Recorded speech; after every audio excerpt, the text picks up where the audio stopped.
Magandang umaga! Nandito tayo upang pag-aralan ang asignaturang Araling Panlipunan at tayo ay nasa ikalawang linggo na para sa ikatlong quarter.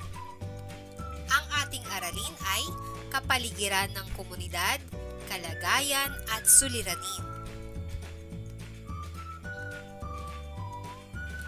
Sa katapusan ng araling ito, ikaw ay inaasahan na ilalarawan ang kalagayan at suliraning pangkapaligiran ng komunidad. Halina't subukan natin sagutin ang mga sumusunod. Masdan ang mga larawan. Ano ang ginagawa ng mga tao sa kapaligiran ng ating komunidad? Ang ginagawa ay paghahagis o pagtatapon ng mga basura sa kanal.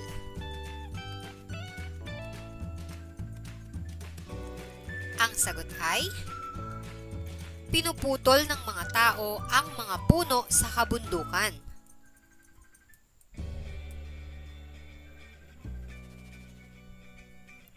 Pagtapon ng basura sa paligid ng bahay.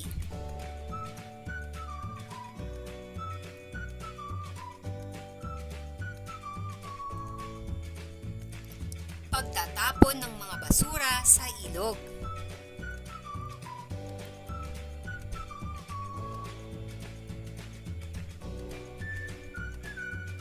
Hindi paghihiwalay sa nabubulok at hindi nabubulok na basura. Balikan naman natin ang nakaraang aralin. Suriin ang mga salitang nasa loob ng kahon.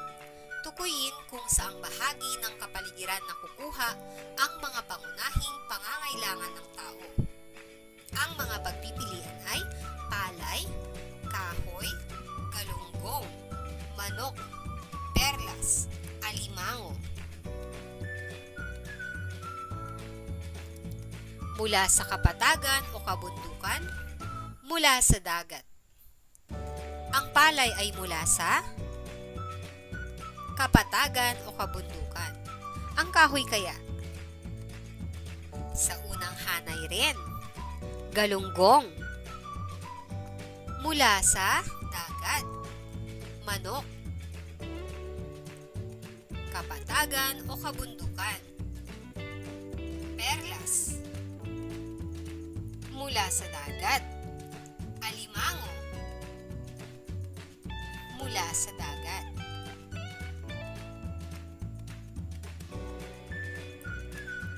Bago natin pag-aralan ang paksa tungkol sa kalagayan at suliraning pangkapaligiran, basahin mo ang isang maikling kwento tungkol sa batang si Mario.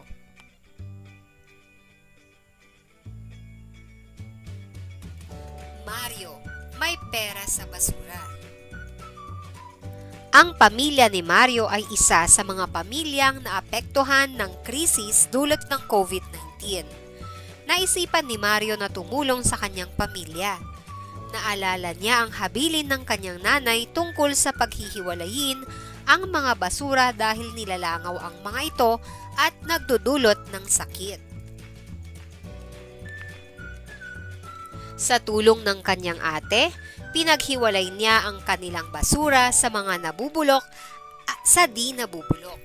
Ibinenta nila sa junk shop ang mga bagay na maaari pang pakinabangan. Marami ring naipong pera si Mario mula sa mga basurang pwede pang pakinabangan.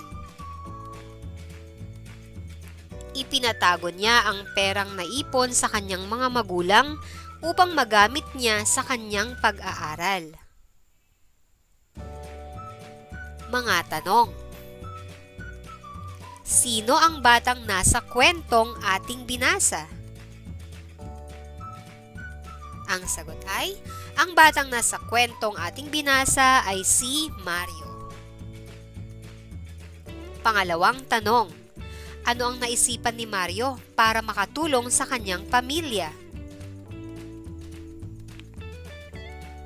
Naisipan ni Mario na magkapera mula sa kanilang basura. Sino ang tumulong kay Mario?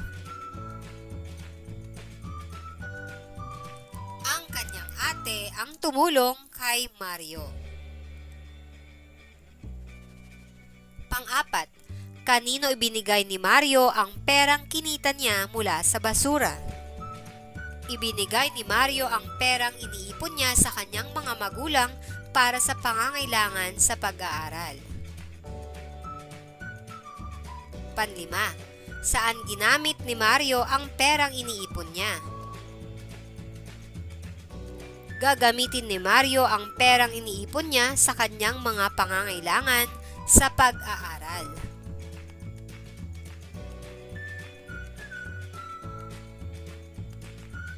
Mahalaga ang ating kalikasan dahil dito tayo kumukuha ng ating mga pangangailangan. Kapag hindi natin ito inalagaan, magkakaroon tayo ng mga problemang pangkapaligiran.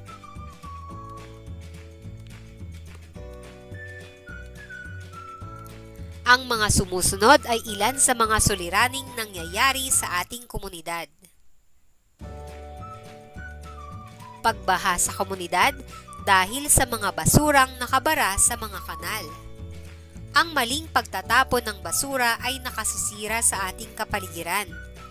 Nakababara ito sa daluyan ng mga kanal tuwing umuulan na dahilan ng pagbaha sa ating komunidad.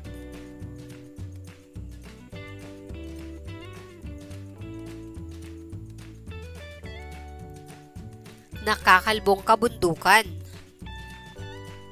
Dahil sa sobrang pagputol ng tao sa mga puno, nakakalbo ang ating kabundukan. Kapag hindi pinalitan ang mga pinutol na puno, magkakaroon ng pagbaha at pagguho ng lupa.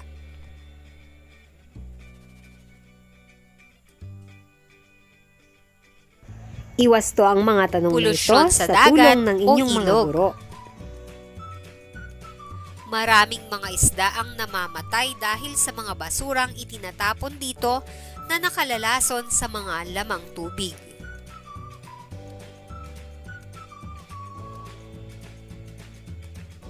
Maruming kapaligiran.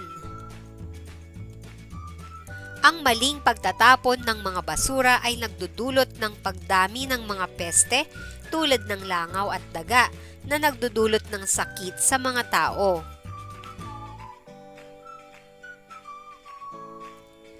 Malaking suliranin sa ating komunidad ang pagkasira ng ating kapaligiran. Dapat makibahagi o tumulong tayo para mapigilan ang mga suliraning dulot ng maling gawain ng mga tao sa ating komunidad.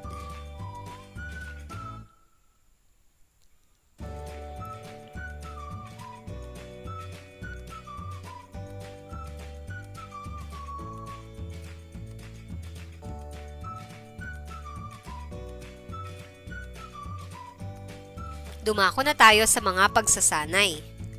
Basahin ang mga pangungusap. Lagyan ng check kung tama ang pangungusap at X kung hindi ang mga patlang bago ang bilang. Unang bilang. Ang pagtatapon ng mga basura sa mga ilog o dagat ay nakalalason sa mga isda at iba pang mga lamang dagat. Ang sagot ay check. Pangalawang bilang. Ibulsa muna ang mga munting basura kapag walang makitang basurahan. Ang sagot ay check. Pangatlo, naging dahilan ang pagbaha ang mga basurang nakabara sa mga kanal. Ang sagot ay check. Pang-apat, linisin natin ang ating kapaligiran para makaiwas sa sakit. Ang sagot ay check. Panlima, nakatutulong ang mga basura sa ating kapaligiran. Ang sagot ay X.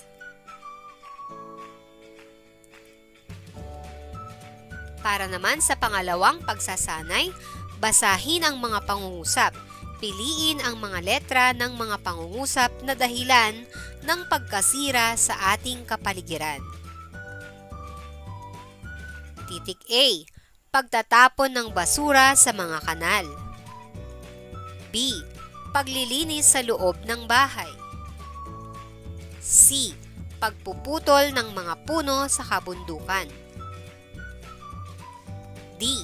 Pagtatanim ng punla mula sa basyong bote. E. Pagsunog sa mga plastik na basura. F. Pagtatapon ng mga basura sa dagat o ilog. G. Pagpulot sa mga basurang nasa paligid ng tahanan. H. Pagtatambak ng mga basura sa paligid ng bahay. Aling letra ang iyong mga pipiliin?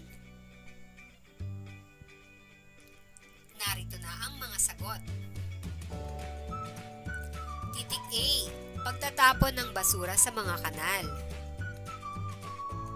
C. Pagpuputol ng mga puno sa kabundukan. E. Pagsusunog sa mga plastik na basura. F. Pagtatapon ng mga basura sa dagat o ilog. At H. Pagtatambak ng mga basura sa paligid ng bahay.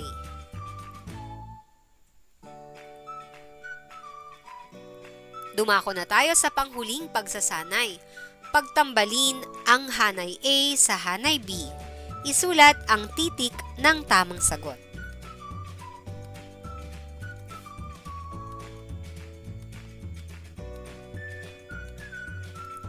Halina't iwasto na natin ang mga sagot. Halina't iwasto na natin. Unang bilang, pagtatapon ng mga basura sa dagat. Ang sagot ay titik D, pagkamatay ng mga isda. Pangalawang bilang, baradong mga kanal. Ang sagot ay titik C, pagbaha sa komunidad. Pangatlong bilang, pagputol ng mga puno sa kabundukan. Titik A, pagkalbo ng kagubatan. Pang-apat, hindi paghihiwalay sa mga nabubulok at di nabubulok na basura. Ang sagot? Titik E, pagbaho ng kapaligiran. Panlima, nilalangaw na kapaligiran. Ang sagot ay titik B, pagkakasakit ng pamilya. At dito na nagtatapos ang ating talakayan para sa araling ito. Maraming salamat sa inyong panonood. Hanggang sa muli mga bata. Paalam!